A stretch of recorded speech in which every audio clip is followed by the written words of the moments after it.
Assalamualaikum warahmatullahi wabarakatuh. Alhamdulillah wa syukurillah wa nikmatillah, ketemu kembali bersama saya Gusman, dan semoga pertemuan kita kali ini akan bisa membawa manfaat, membawa barokah masyarakat dunia. Kali ini saya akan membahas tentang pertanyaan-pertanyaan dari teman-teman yang di deskripsi video saya. Juga ada email-email yang masuk di email saya yang menanyakan banyak hal.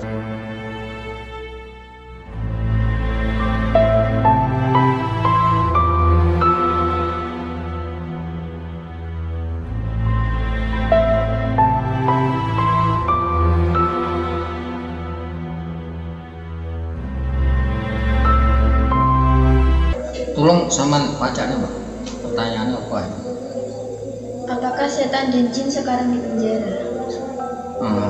Apakah setan dan jin pada saat atau saat ini kan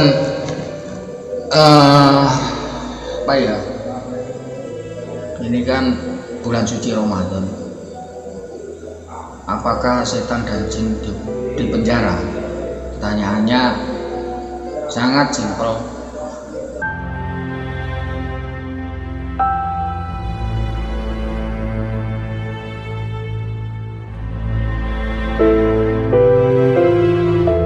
Banyak sekali yang menanyakan tentang itu. Perlu kita ketahui semuanya bahwasanya jin itu ada yang Islam, ada yang Muslim, ada yang nggak Muslim. Dan nyata-nyata jin itu ya sama seperti kita, cuma dia itu alamnya beda sama kita. Cuman karakternya atau kelakuannya jin itu daripada manusia itu masih bagus manusia, dan derajatnya jin antara manusia itu tentunya masih baikkan manusia. Manusia itu lemah lembut, bisa ada welas asih lah nanggung. Jin itu juga bisa welas asih ke orang, tapi namanya juga barang halus. Walaupun sebaik-baiknya dia tetap akan menyasarkan kita gitu loh. Paham? Api-api jin itu ya, sebaik-baiknya jin ketoke ngajak kita, taruhlah ngajak awake dhewe nang masjid sholat dan sebagainya, lambat laun itu nanti ya tetap nyasarnya awake dhewe. Atau contoh gini, jin mengajak kita ke tempat ke masjid lah, taruhlah apa itu mau sholat atau apa, beribadah nang Allah. Dia itu lambat laun nyasarnya awake dhewe. Karena itu memang karakter dia itu seperti itu. Menurut. Ya walaupun dia itu Muslim, tapi perlu diketahui jin itu halus. Dia gulem ya. Seandainya mau ke masjid, waktu di masjid pas waktu banyak orang, terus dia wong kuwi man di janang masjid muacake wis ben diceluk Pak apa tah apa kan gitu, biar dilihat orang. Nah itu akhirnya kan syirik lagi. Iya kan, sadar nggak sadar awake dhewe wis dibawa ke situ, ngono loh. Itu satu contoh.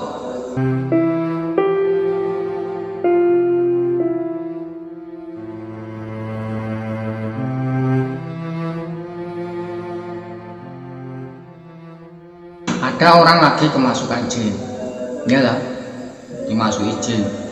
Orang ini nggak sadar, Mbak, nggak sadar dia itu telah dimasuki.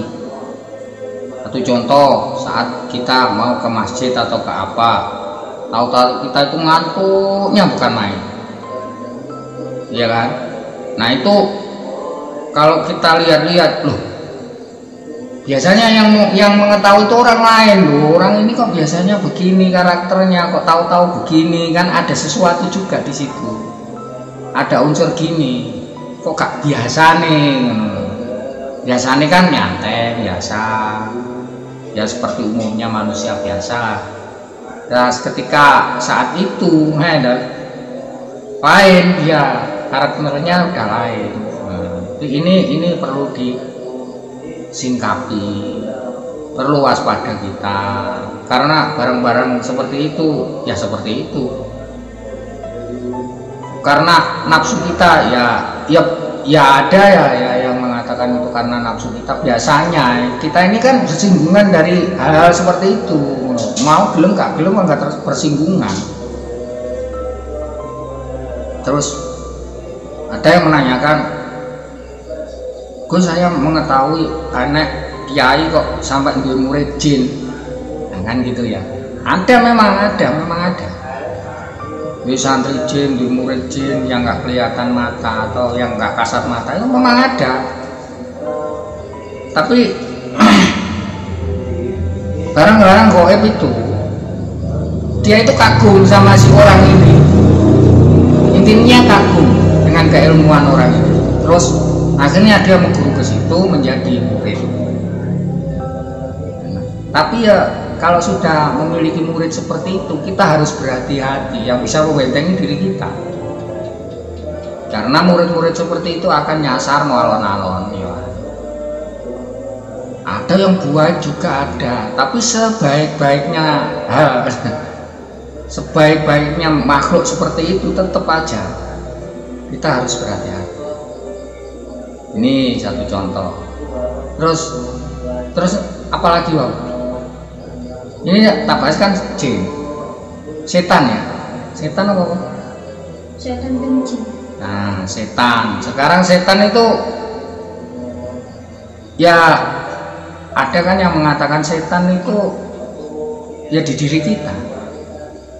Dan awake dhewe umpamane awake dhewe wis puasa, sholat, katakanlah ya, namanya juga bulan suci Ramadan kan kita puasa, sholatnya ditekuni, ibadahnya diperbanyak, akhirnya kan terbelenggu dia. Nafsu ini wis kita itu puasa gitu. Nafsu kan mesti andai, dia menurun. Nafsu kita ingin melakukan hal yang buruk jelas menurun. Tapi kalau kita nggak ngikuti di situ, nggak memperbanyak ibadah, nggak menjalankan sholat, nggak menjalankan puasa di bulan suci, ya tetap aja setan itu masih ada. Tapi kalau kita itu mau menjalankan apa yang diperintahkan di bulan suci itu dengan banyak-banyak mendekatkan diri sama Allah, insya Allah setan itu dipenjara, kan itu sanepan kata-kata itu. Kalau kita sifat kita itu jelek ya, nah itu setan sewujud manungso. Nah, jin sama setan nggak sama. Jin sama setan itu nggak sama. Setan itu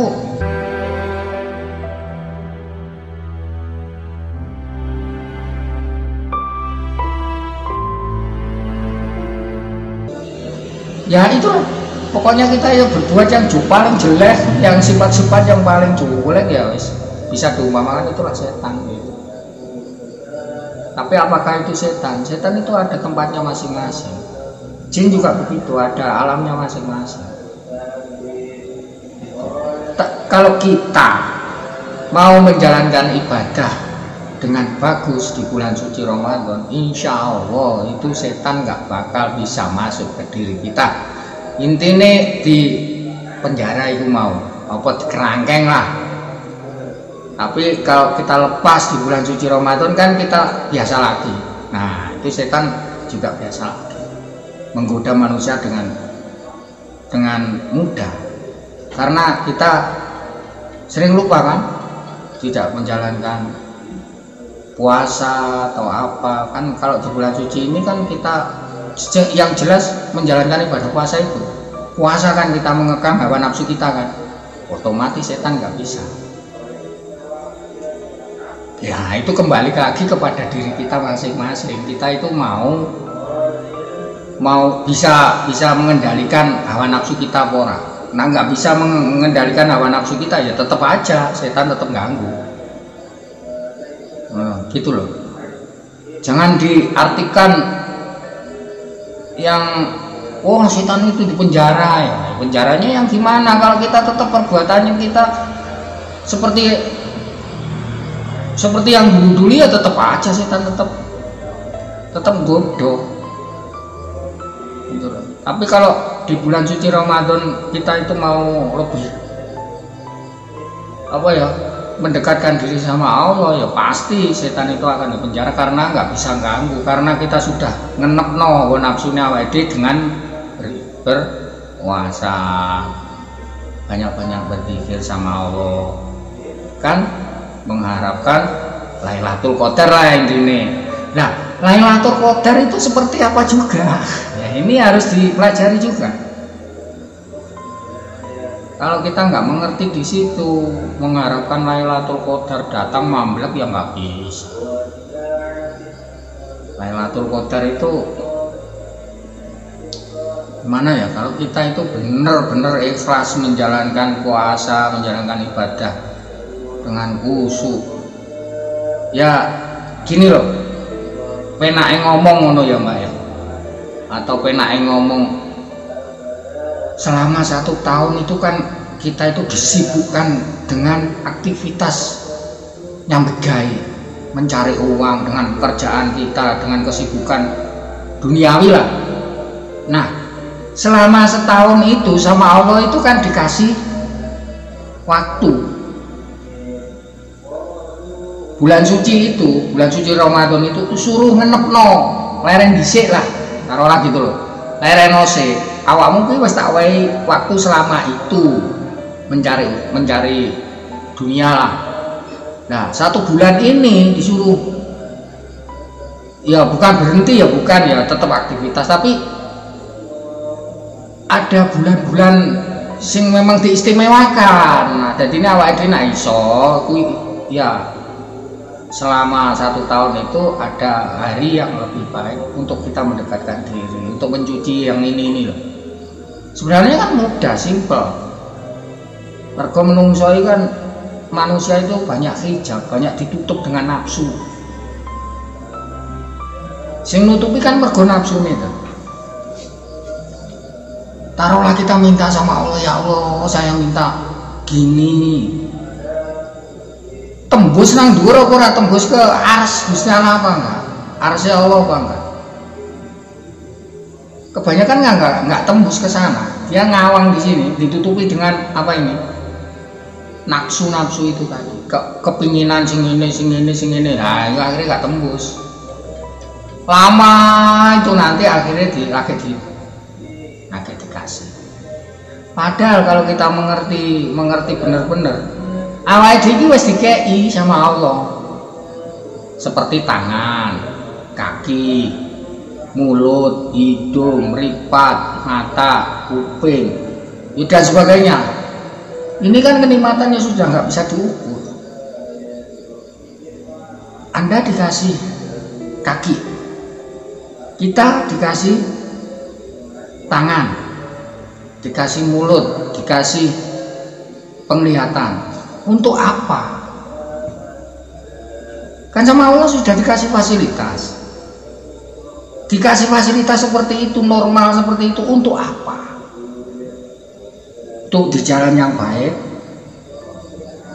Kalaupun kita mencari ridho Allah ya, kita ikhtiar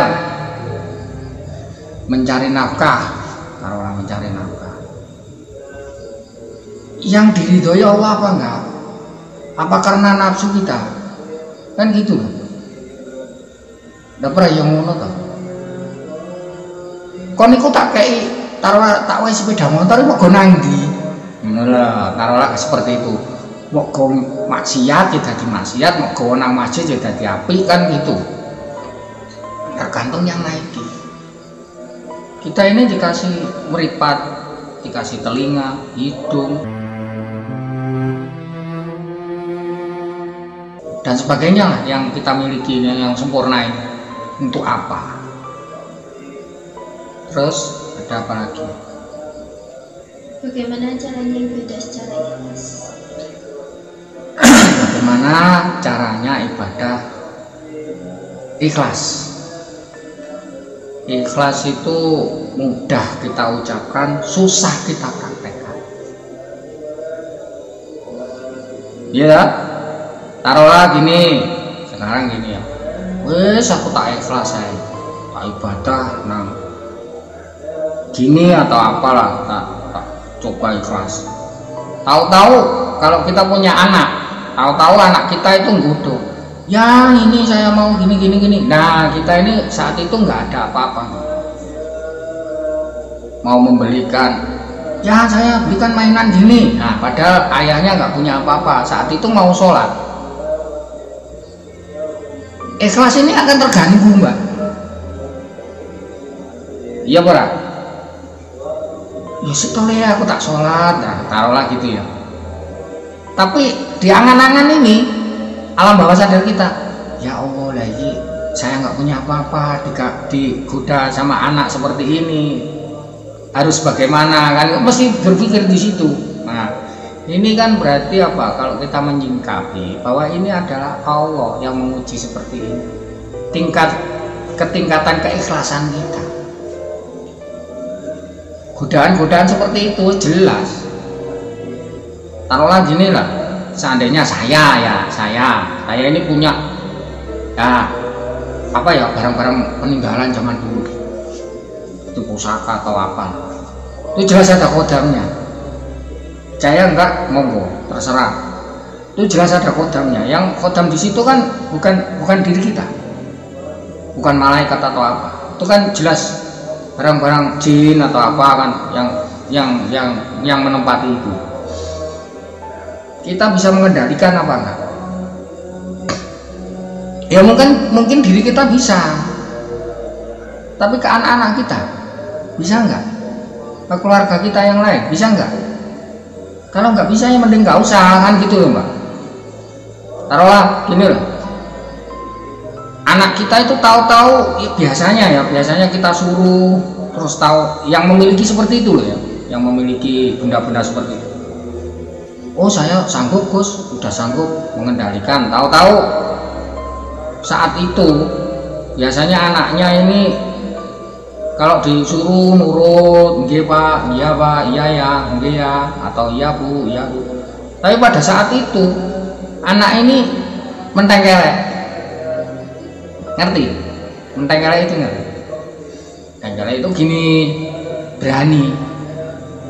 Mau disuruh sholat, tahu-tahu bilang, ya sholat itu tahu, saya udah tahu, nggak usah diperintah-perintah. Nah ini kan sudah bukan sifat dia.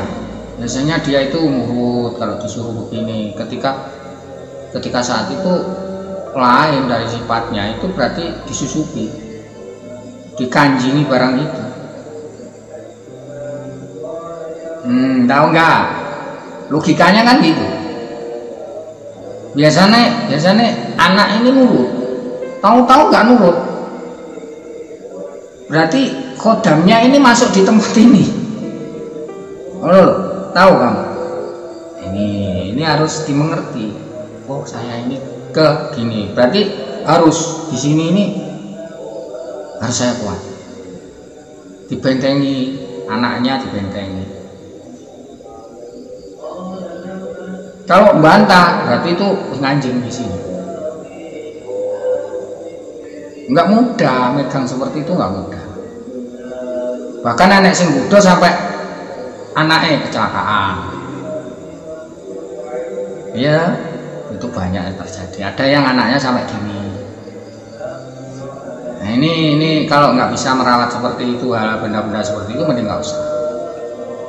Terus ikhlas itu harus gitu itu tadi. Pokoknya ya kita harus mengerti ini cobaan dari Allah, atau ini untuk menguji kita sejauh mana ibadah kita sama Allah. Kalau sudah hablum minallah, ya sudah hablum minallah. Urusan anak, urusan nanti setelah kita sholat. Yang penting saat kita sholat ya sudah sholat. Terus tahu-tahu anak kita, ya saya minta uang buat beli ini, ya sudah kasihkan. nggak usah berpikir nanti gimana nanti. Yang penting kita sama Allah ikhlas, tenang pikiran kita. Itu nanti dikasih sendiri sama Allah.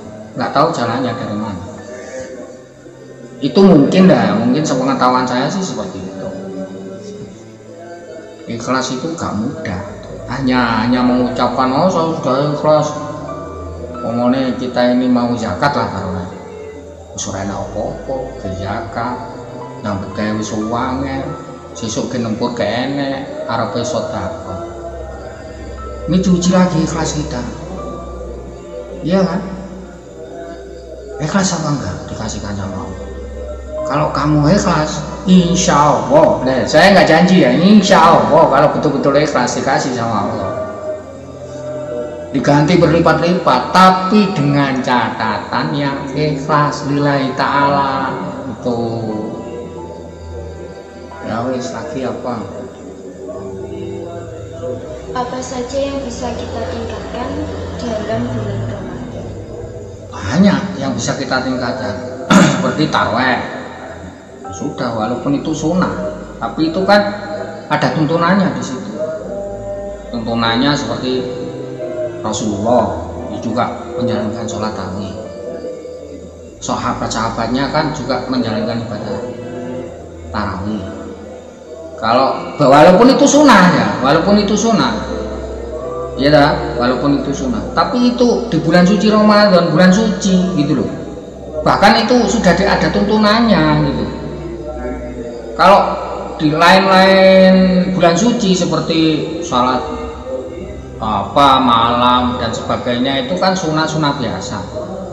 Kalau kita jalani ya mendapatkan pahala biasa kan, ataukah kita itu punya hajat apa kan gitu. Tapi kalau bulan suci ini walaupun kita nggak punya hajat, ya kan, ini bulan suci, sudah dikatakan kan bulan suci. Yang mau meningkatkan ya seperti itu. Sholat yang banyak, tiap malam zikir sama Allah, minta ampun sama Allah. Mumpung kita masih dipertemukan di bulan suci ini kan gitu. Sering membaca Al-Quran di musola atau di masjid atau di rumah sama. Intinya dengan meningkatkan ibadah. Mungkin waktu sebelum bulan suci ya kita banyak lupa dengan aktivitas, entah itu sekolah, entah itu belajar, entah itu apa. Ketika di bulan suci ini kita lebih bisa mendekatkan diri, meningkatkan ibadah kita gitu loh. Nah ibadah itu kan banyak, zikir, membaca ayat-ayat Allah, Al-Quran, tadarus atau apalah situ. Intinya untuk meningkatkan ibadah kita sama Allah.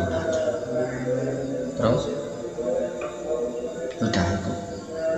Nah ya seperti itu. Jawabannya mungkin jawaban saya kurang pas atau jawaban saya kurang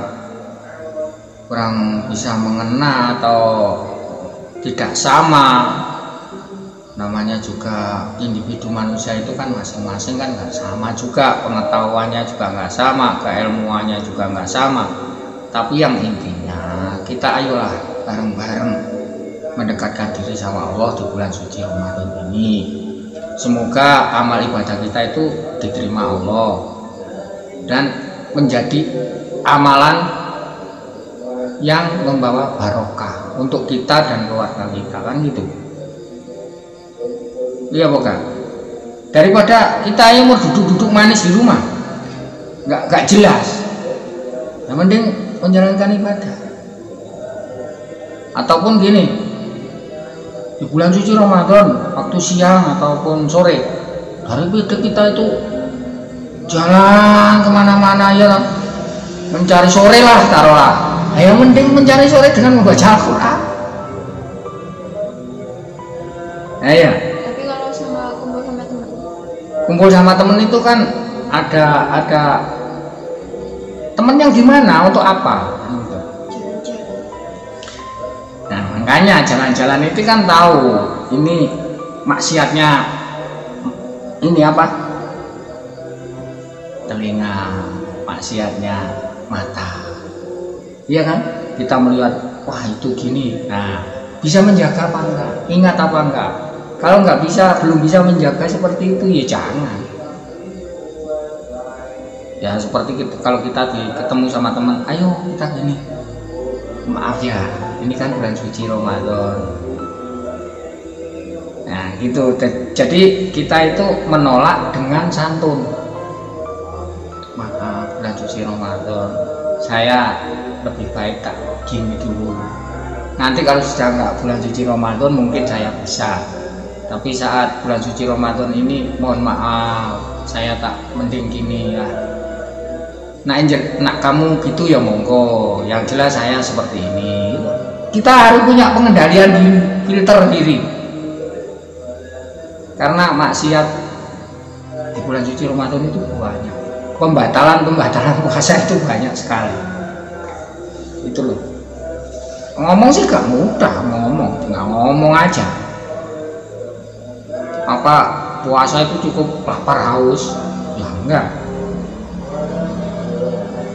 Kita nggak ngerti iki sing gareng batalne poso apa, kan nggak tahu kita.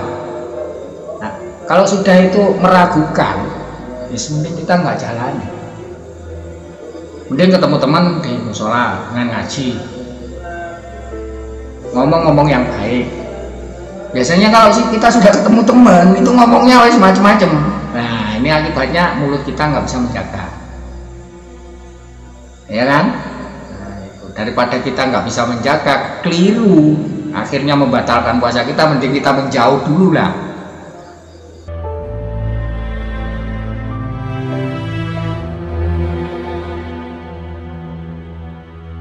Sementara 1 bulan ini demi menjaga kehusuan kita, kehusuan hati kita nang sana, iya kan? Terus telinga, ada yang ngomong, nah akhirnya kalau kita resapi di sini jadi fitnah lagi nanti. Nah, akhirnya kita nggak bisa menyebut astagfirullah, malah menyebut oh orang ini gini, akhirnya katut, batal lagi puasa kita, ya kan? Apakah batal puasa itu hanya karena kita makan? Kan enggak. Batalnya puasa itu banyak. Terus mending kalau kita belum bisa menjaga, ya mending kita menjauh. Ibaratnya daripada membuat fitnah di hati, di telinga mendengar akhirnya fitnah, mata melihat akhirnya fitnah lagi, fitnah di hati kita. Ini hidung kita mencium bau-bau apa masakan, terus dari hati kita itu muncul enak yo. Ya kan? Yang penting kita menjauh aja. Iya, Pak. Ya walaupun itu nggak membatalkan kita. Walaupun itu nggak membatalkan kita. Kalau kita ngasih contoh yang baik ke orang lain, insya Allah itu akan lebih menambah kekhusyuan kita, menambah amal kita lagi. Ya kan? Gitu. Ya semoga ini bisa membawa manfaat, membawa barokah sedikit omongan saya, dan semoga semuanya sudah terjawab.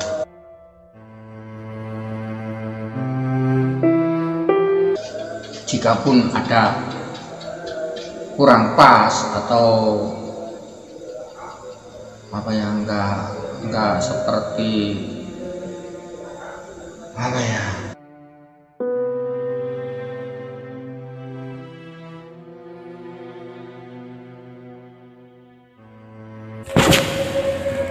ini kalau mencari uang ya seperti ini mencari uang. Nah ini uangnya.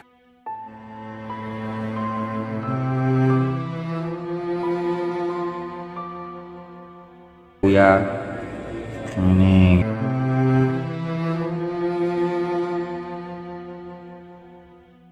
satu.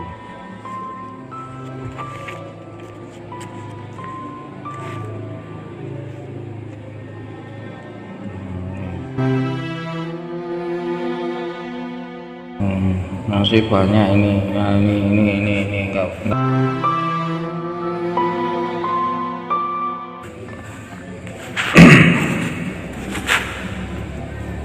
Nah, itu. Nah, nih.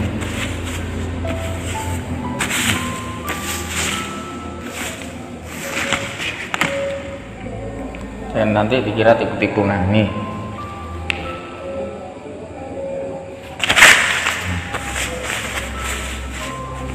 Ya kan?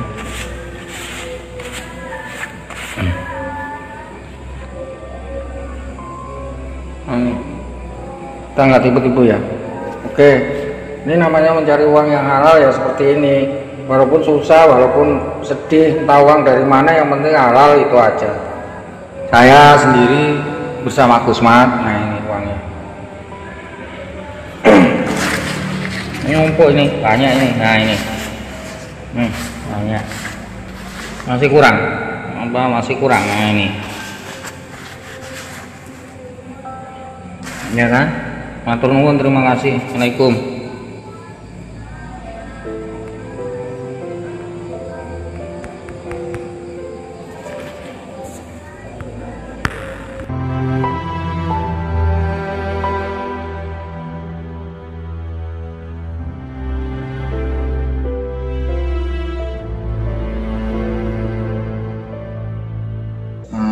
Pemikiran yang lain, karena manusia itu sifatnya ya kita bisa ulangi, ilmu manusia itu nggak sama, pengetahuannya nggak sama, keilmuannya juga nggak sama. Yang penting kita berpikir positif, berpikir yang baik, itu yang kita ambil sisi positifnya baik, gitu loh, ya kan? Matur suwun, terima kasih. Jika ada tutur kata yang kurang berkenan, saya mohon maaf. Usikum wa nafsi kitab Allah. Assalamualaikum warahmatullahi wabarakatuh.